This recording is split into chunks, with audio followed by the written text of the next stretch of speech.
What's up, Earth's mightiest subscribers? It's Blur Without Fear. Welcome back to the channel.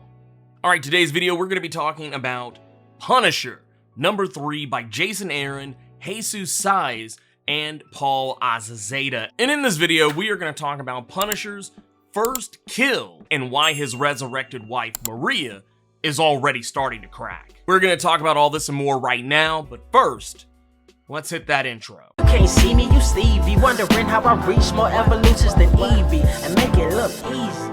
Due to the nature of this storyline, I kind of hesitated doing this video, and honestly, instead of releasing this video the day after New Comic Book Day like I probably normally would have, I actually decided to hold off on it because the subject matter was not, the same, but just the depiction of a teenage Frank Castle murdering somebody. It just didn't feel right to do mere days after someone literally just stormed into a school and killed a bunch of children and teachers. It just didn't feel right. And even though the subject matter is nowhere near the same thing, I just didn't feel comfortable doing it. So I decided to kind of put this one off. So whenever this comes out, just whenever it comes out, maybe a week from now, whatever. The point of the matter is this comic, as we learned in the previous issue, Frank Castle, by the time he was 10 years old, had already killed someone. Now, a lot of people are going to think this kill is probably just going to be him running down the street and shooting somebody. It's actually a lot more involved than that. It's a very almost harrowing thing to witness because it's very methodical. It's something that it wasn't just some crime of passion that he just went out and murdered somebody willy-nilly. What actually happens here, the murder that he alluded to in the previous issue, was that he witnessed a guy who, it's never really made quite clear who this guy is or who he is connected to, but you just know based on the things he says and how he describes how other people describe this guy, that he's a made man. This is a guy who clearly has some modicum of criminal underworld power, and he's inflicting it upon the people in Frank's neighborhood. Now, it's nebulous as to why this guy is terrorizing this one particular couple of people who Frank bears witness to. It's stated that it could either be that the woman had spurned this guy, basically thwarted his advances, or didn't want to be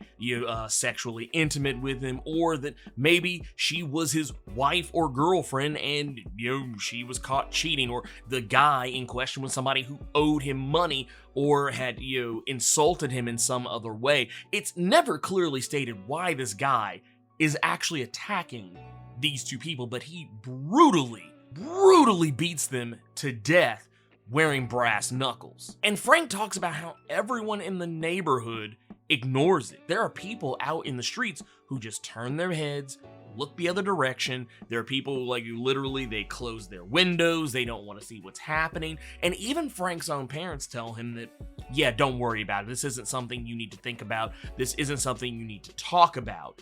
Frank is the only person who seems to realize that something's not okay here. This is something that traumatized Frank, and this is actually the moment, as the Hand has pointed out to him, that the Punisher was born. It wasn't when his family was murdered before his eyes by the Maja. It wasn't his time in the military. It was this moment right here that planted the seed for the Punisher to grow later. Frank even talks about how he went to the couple's funeral, that didn't help stop the screaming that he could remember. He remembers every single scream, every single sound that was made when they were struck by this criminal. He remembers all of it and he can't make it stop. He tries to draw pictures of it to channel it out of himself. He tries to write about it. He doesn't like talking about it because anytime he says that he talks to other people, he talks to other children, he puts them off because he scares them because they think that he's a disturbed individual, and he doesn't tell his teachers or his guidance counselors or even his parents because they'll try and have him put away. As we talked about in the previous issue, he was already into some pretty dark stuff, reading books about beheadings and books with images showing war wounds from people being shot and blown up, and any other way that you could be wounded in a war. Like I said, Frank was already a disturbed child. This just made it even worse. And what he does is he ends up stealing a bunch of different pieces of knickknacks and chemicals and fluids and other materials to try to create what is essentially homemade napalm that he learned about from one of the books I just mentioned about how to create flamethrowers and homemade napalm. He meticulously crafts this homemade napalm and sets a trap for the criminal in question, where he sets the homemade napalm over a door, much in the same way one would pull a prank with the bucket of water or bucket of powder or whatever, and they open the door, there's a string attached, is gonna pull the bucket down and dump the contents of the bucket all over them, and that's basically what happens, only in this case, instead of being water or powder or any other kind of harmless substance, in this case it's homemade napalm. And once that happens, he whips out a spray can and a lighter, tells the guy about the people who he murdered, reminding this guy of the names of the couple who he brutally beat to death in front of an entire neighbor who was too scared to speak up and defend themselves or speak out against what he did, and he sets this guy on fire. He's made this napalm in such a way that there's no way this guy's gonna get put out. Even if he did think to stop, drop, and roll, he wasn't going to be put out, and the only way he was going to be put out is if someone were to help him. And once again, just like with the couple who was beaten to death, no one helps him. They all turn their backs. They all look the other way.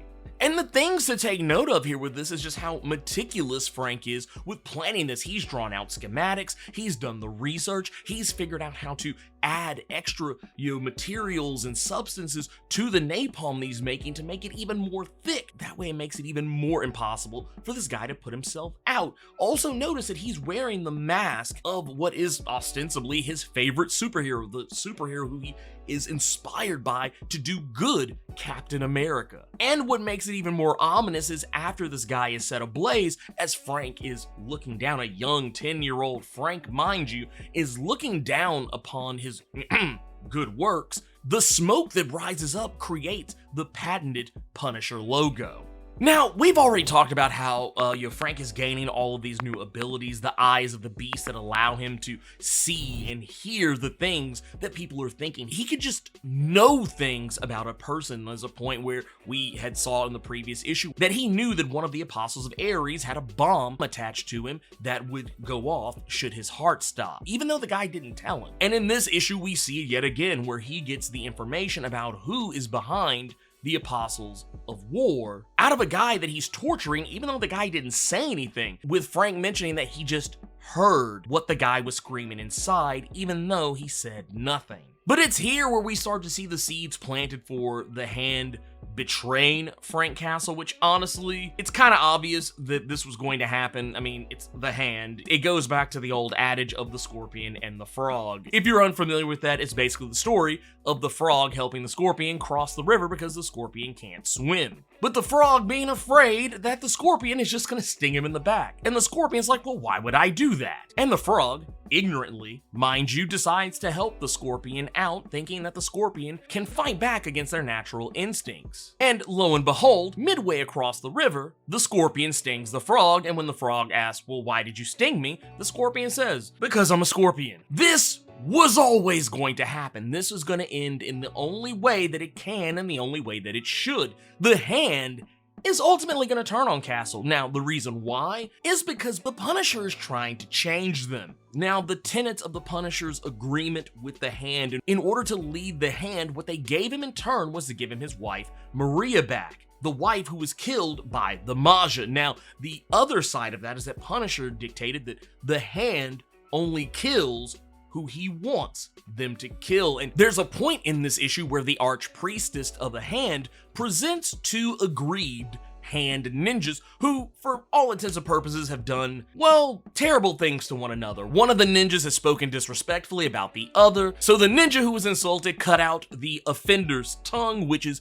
customary of the Hand, as we have discovered. But the ninja whose tongue was cut out died because the other ninja didn't do a good job of it. So the dead ninja's brother, or the more dead ninja's brother, comes back to kill the other ninja who cut the other ninja's tongue out. And this just creates a domino effect of ninjas killing other ninjas because of a disagreement that didn't have anything to do with either one of those two ninjas. And the archpriestess wants the Punisher to determine who was at fault and handle the situation, to adjudicate this whole thing, and what he decides to do is just kill both of them because they're both murderers. And she simply replies, "We're all murderers here." But Castle tells him that they only kill who he wants them to kill, and regardless of whatever their natural instincts are, they are to listen to him and help him end his war against crime. And this is where we see the Archpriestess say something that basically lets you know she has no intention of honoring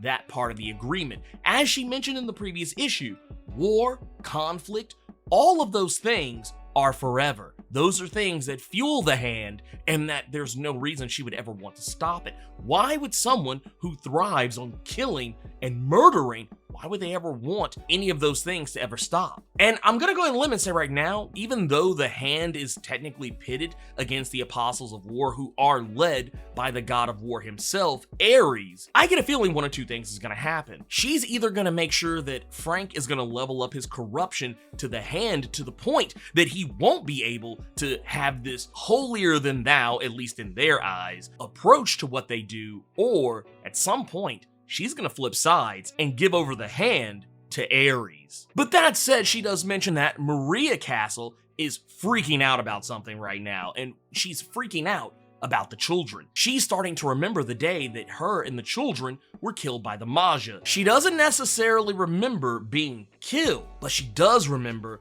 that the children are at that park. And I guess the idea here is that she is of the belief that they left the park or something happened at the park, but now she's remembering that the children were there. Before, she remembered the children, but not necessarily where they were. They're still dead. Frank has not had them resurrected yet. He's gonna have to take himself a little bit further down the hand's rabbit hole in order to get them back, even having to go to the altar of the beast and pray, as we do see at a later point, the Archpriestess telling Frank to tell the beast how much he misses his children. This is not going to be something that he's given for free. He's going to have to give himself up even further to the hand in order to get this, and I'm pretty sure that means it's going to make him even more powerful than he's already become since joining the hand. Once again, we've already seen the depiction of his Eyes of the Beast, his ability to know the dark secrets and thoughts of those he wishes, and at an earlier point in the issue, he catches a little bit of splash damage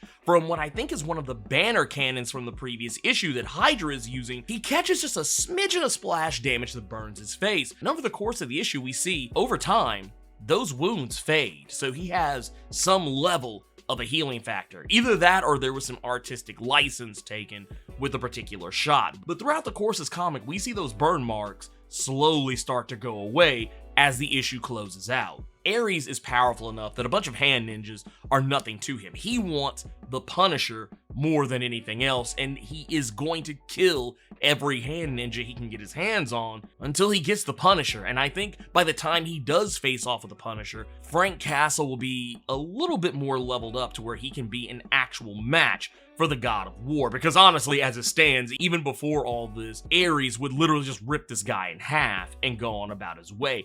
Don't get me wrong, Frank knows a lot about how to kill. He even says as much in this issue, talking about how he knows exactly what parts of Skrulls can regenerate and what parts can't. He knows exactly where to aim when shooting at a target who has the gift of superhuman flight. And he also knows how to make Nazis talk. Regardless of that, Ares is a whole other story. But anyways, that's everything I really want to talk about with Punisher number 3. This issue was great. I've been enjoying this so far. I think we only got 2 more issues plus a one-shot, which I'm thinking is a prequel because I'm pretty sure we've already seen that Punisher has already dealt with the hate monger by the time that we have gotten to Punisher number 1. He mentions the hate monger at one point, and he's going to be dealing with the hate monger in Punisher War Journal Blitz number 1, so I'm curious to see how that's going to play out. It'll be interesting to see him take down a racist like the hate monger. I'm into it. But anyways, make sure you hit that subscribe button so you can see more awesome videos like this one where I break down comics and comic book characters throughout the week. And if you want to get caught up on the new X team that just came out, the Legion of X, go check out this video right here. In the meantime, let me know what you thought about Punisher number 3, keep it plus ultra, and sound off in the comments.